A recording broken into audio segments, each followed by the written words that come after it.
తేరగా డబ్బులు సంపాదించేవారు ఓవైపు, దురాశతో సంపాదిద్దామనుకునేవారు మరోవైపు. వీరిద్దరి మధ్య బంధం ఫెవికాల్ కంటే గట్టిగానే ఏర్పడుతుంది.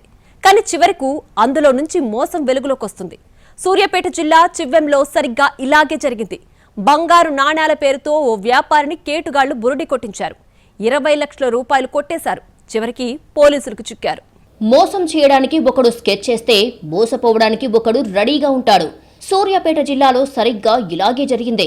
చివ్వెంల మండలం తుమ్మల పెంపహాడుకు చెందిన పసుపుల గణేష్, ఓర్సు చంటి, మద్దంగుల వెంకన్న, పసుపుల సత్యం, పసుపుల నవీన్, ఓర్సు శ్రీను, ఓర్సు గోపమ్మ, పసుపుల లక్ష్మి, మద్దంగుల అంజలి ఓ ముఠాగా ఏర్పడ్డారు. అదే గ్రామానికి చెందిన నిమ్మనగోటి వెంకటేశ్వర్లు అనే వ్యక్తిని టార్గెట్ చేశారు. అతను ఆర్థికంగా స్థితిమంతుడు కావడం, పైగా అతనికి డబ్బుపై మక్కువ ఉండడంతో అతన్ని టార్గెట్ గా ఎంచుకున్నారు. ఇంకేముంది, తాము అనుకున్న పనిపై ప్రొసీడ్ అయ్యారు. తమకు పురాతన కాలం నాటి కుండలో బంగారు నాణాలు దొరికాయని ఓ కట్టుకథ సృష్టించారు. వాటిని తక్కువ ధరకే అమ్ముతామని నమ్మబలికారు. అప్పటికే హోటల్ వ్యాపారం చేస్తున్న వెంకటేశ్వర్లు వారు ఊహించిన విధంగానే తక్కువ ధరకే బంగారం వస్తుండడంతో ఆశపడ్డాడు.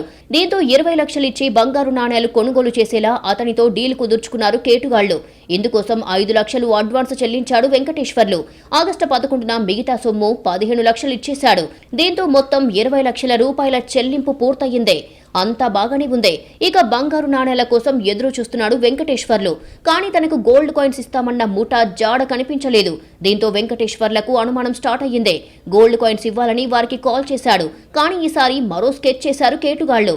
తమపై దోపిడీ దొంగలు దాడి చేశారని, 20 లక్షలు దోచుకెళ్లారని చెప్పారు. అందుకు సాక్ష్యంగా తాము గాయాలతో ఉన్న ఓ వీడియోను వెంకటేశ్వర్లకు పంపించారు. నిజానికి కోడి రక్తం ఒళ్లంతా పూసుకొని గాయాలైనట్లుగా బిల్డప్ ఇచ్చారు. పైగా 20 లక్షలు పోయిన టెన్షన్లో ఉన్నామని చెప్పి తప్పించుకునే ప్రయత్నం చేశారు. అక్కడితో ఊరుకోలేదు. గాయాలకు చికిత్స చేయించుకునేందుకు 10,000 ఫోన్ పే చేయాలని కోరారు. అప్పటికి కూడా నిజమని నమ్మిన వెంకటేశ్వర్లు 10,000 చెల్లించాడు. చివరికి తాను మోసపోయానని గ్రహించిన వెంకటేశ్వర్లు పోలీసులకు ఫిర్యాదు చేశాడు. దీంతో రంగంలోకి దిగిన పోలీసులు ఈ కేసులో మొత్తం 9 మంది నిందితుల్లో పసుపుల గణేష్, ఓర్సు చంటి, మద్దంగుల వెంకన్న, పసుపుల సత్యంను అరెస్టు చేశారు. వారి వద్ద నుంచి 13,25,000 నగదును, ఒక సెల్ ఫోన్ ను స్వాధీనం చేసుకున్నారు.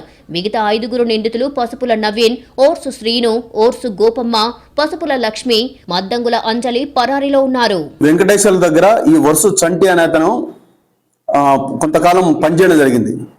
అతని కన్స్ట్రక్షన్ విషయంలో కానీ, అతని బిజినెస్ విషయంలో కానీ కొంత చేయడం జరిగింది. దాంతో అతనికి పరిచయం అయింది.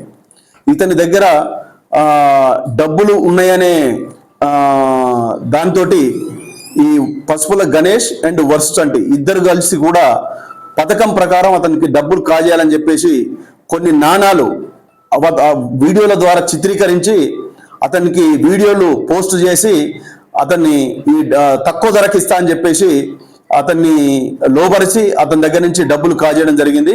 మొత్తం 20 లక్షల రూపాయలు ఇవ్వడం జరిగింది. ఇలా పురాతన బంగారు నాణేలు తక్కువ ధరకిస్తామని ఎవరైనా చెబితే అది ఖచ్చితంగా మోసమేనని పోలీసులు చెబుతున్నారు. ఇలాంటి ఆఫర్లు ఎవరైనా ఇస్తే వారిపై పోలీసులకు ఫిర్యాదు చేయాలని కోరుతున్నారు.